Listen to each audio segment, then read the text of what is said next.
ระบาทสมเด็จพระเจ้าอยู่หัวและสมเด็จพระนางเจ้าพระบรมราชินีเสด็จพระราชดำเนินพร้อมด้วย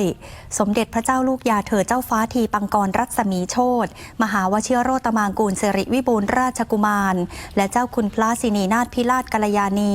ไปยังพระอุโบสถวัดพระศรีรัตนศาสดารามในพระบรมมหาราชวังเพื่อทรงเปลี่ยนเครื่องทรงฤดูฝนเป็นเครื่องทรงฤดูหนาวถวายพระพุทธมหามณีรัตนปาติมากรองค์ทรงงามอาภิรามรอดรุ่งเรืองรอง